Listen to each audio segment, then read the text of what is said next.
Christmas postcards for Ukrainian soldiers on the front line. At the military hospital in Kiev, medics, wounded soldiers and volunteers have written their greetings to the ATO fighters and children living on the cities near the front line.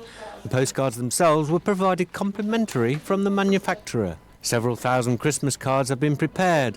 Some of them were also signed by school children. The campaign organisers say this year they managed to collect way more cards than last time, and added that postcard receivers are extremely happy they are not forgotten.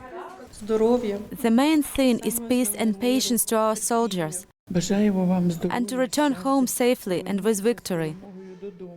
Another group of volunteers from the city of Sastanavna in western Ukraine have been supporting Ukrainian soldiers for at least 2 years, and they are not going to stop now. For this year's St. Nicholas Day, they decided to present the men on the front line a stunning variety of homemade food and other goodies. The volunteers are sure that unless our defenders are hungry, only then they will get victory over the enemy faster. As well as the food, they collected a couple of bags of warm clothes.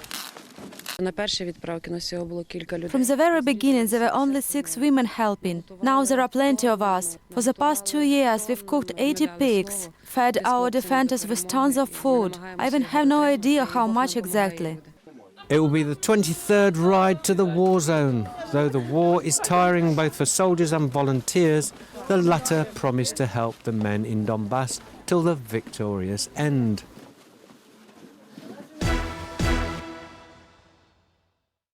A festive, sweet and spicy little town has appeared in one of Ukrainian cities. An exhibition of gingerbread houses has just opened in Chernivtsi. Visitors can enjoy a feast of more than 50 small edible buildings. Several culinary pieces of work are copies of famous local buildings. The exhibition forms a fairy tale town with a Christmas tree in the centre. On December the 17th, the organisers will announce the results of voting that has already taken place, the name of the best house. After that, the sweets will be auctioned and the money will be sent to a charity. We create Fairy Tale Chernivtsi. This is what the exhibition is called. So we are happy we have real buildings here, 2 town halls, German house, a school and a university.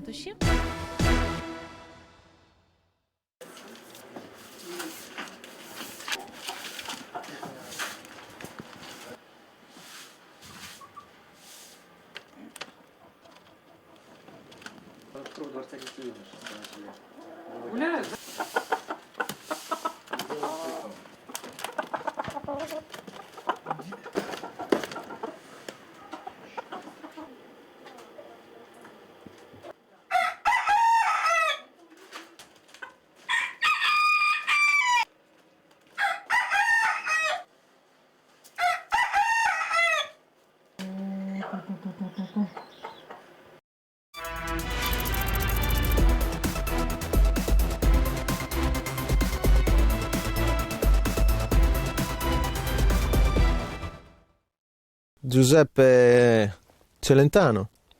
Celentano is my nickname in my country. Yeah, in my country. I'm Italian.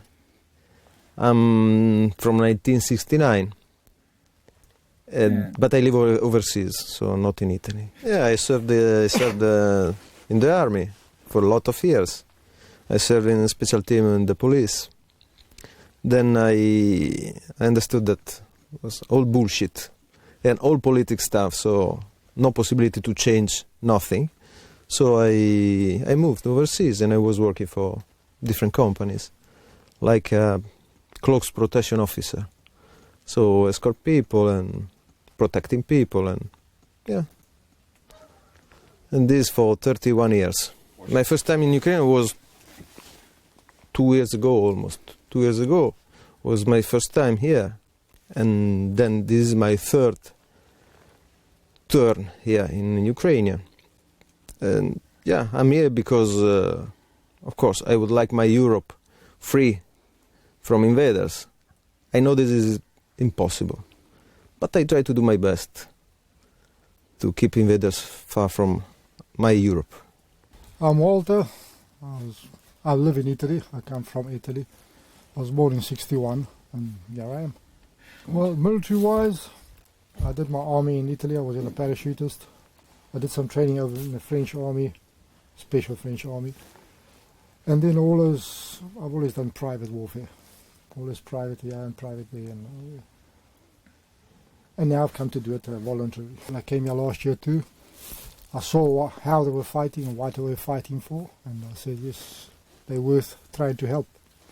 Our help is minimal, but something is better than nothing. Our pay is the food we get, which if you go inside, you see what it is. And that's it. I don't live in Italy. I live overseas, so I paid my ticket as well. Yeah, we pay our own ticket to come here. We pay pay our no- ticket to go back. Actually, to go I've already back, got a come and go ticket. We here as volunteers, 100%.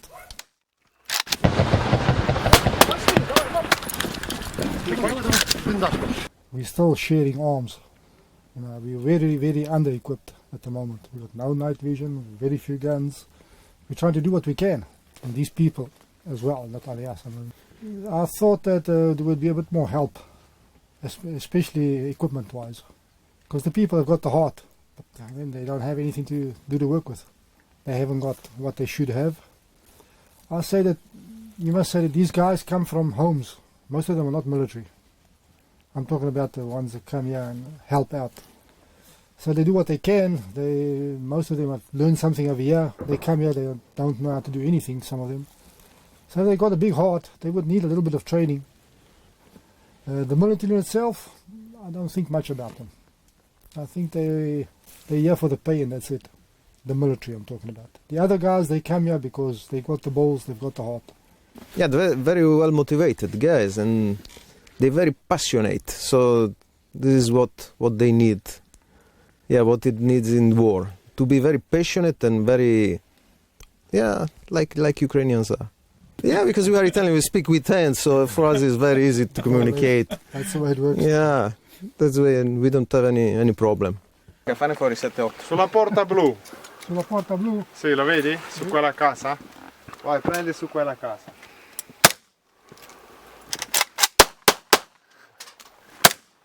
Artillery shelling? No, I've been over here. I was here under artillery shelling last year, because most of the war I've done before was all guerrilla warfare. So they didn't use artillery. Small arms, yes, hand grenades and all the usual stuff, but not like over here. Like last year, they were using cannons and tanks. And Yeah, it's happening in Pieski at the airport. in PSK they shot at us a lot, especially when we went to the airport trying to dig that tunnel, and they really hit us a lot. In fact, a few months ago, a great friend of ours, which was with us, got hit, and you know about him now. He's around with you again. Luckily, he made it, but he was hit real badly by artillery. When you see that, you can't do anything anyway. You just lie down and just hope for the best. There's not much you can do. There's no use running around and getting all crazy and nothing. You just lie down. If it has to happen, it's going to happen. But, I mean, it can happen anytime. It can happen over here. It can happen on the street when I cross the road, right? So you don't worry about that. You just lie down and hope for the best. You just listen and you know if it's coming close or it's coming over you. Yeah, a few options. Very, very few options. So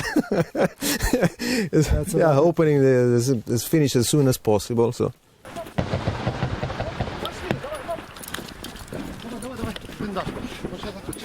Sometimes you go out with people who've got absolutely no experience of what it means to go in the bush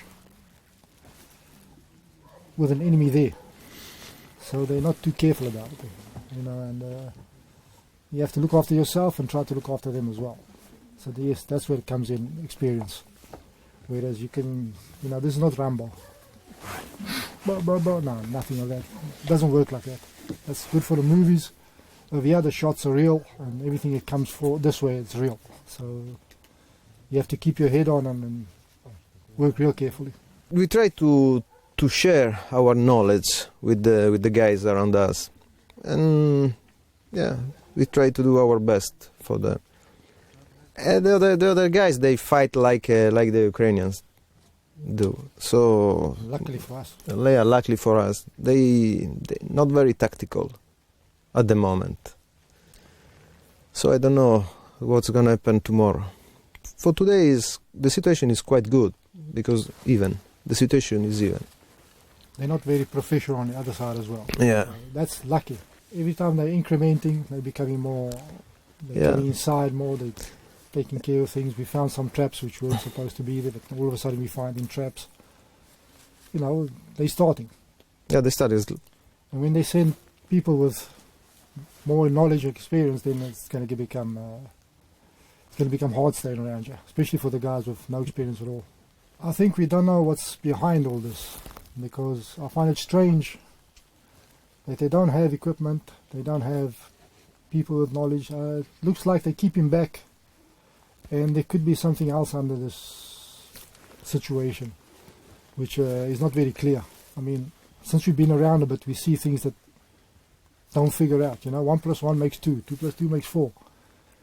When things don't work out, it means there's something else which is not going like it should be, because I'm sure the commanders have the experience, because they're not wake-up commanders. Yesterday I was in a grocery shop, tomorrow I'm a commander. Mm-hmm. And I'm sure they know all what's going on, but something is behind this. Or there's some political moves, or there's some big interest behind it. We've been around a little bit, and I think that's what's going on. They don't really care who's in front here. They care about taking care of their own business. Might be only my opinion. It's not like sort of with my own eyes. It's the feeling you get and the things you see around you. Over here, it's not real different from any other place in the world. It's just that, let's say, a very small percentage of the people are here trying to do something. The other people, as soon as you go out to the next city, they really don't care. And they're okay. They're doing their work. They just move forward. And I've seen that in other countries as well. In a different scale, but it's the same story. In Italy, in France, in the rest of the Europe, it's the same story. I was in Croatia. I was during the war, and I've seen, and it was the same thing. People at the front were dying, and 15 kilometers back, where's the problem? We go to discotheque, we do all the thing, and doing business and smuggling arms. A lot of arms smuggling. That's why we don't have equipment, because lots of it is taking the road.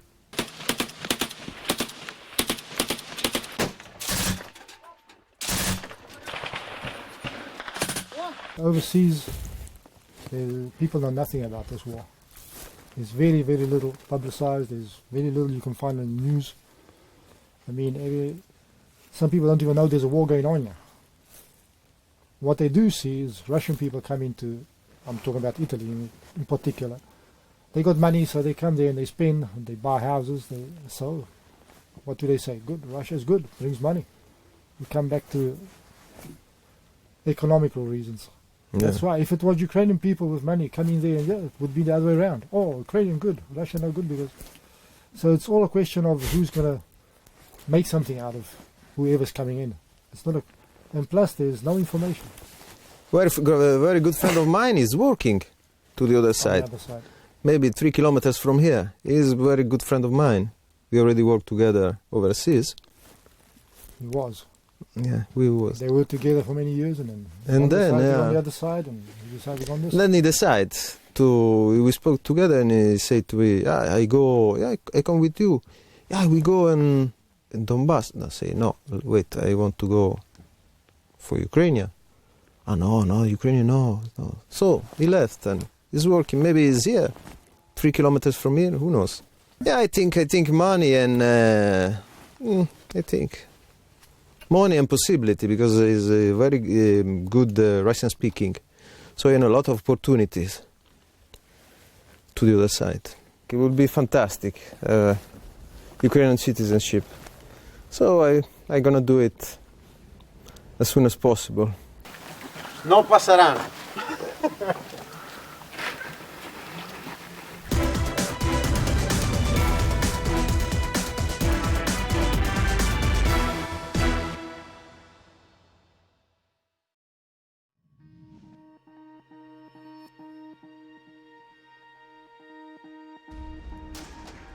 The revolution of dignity continues. Watch the birth of a new nation online at uatoday.tv.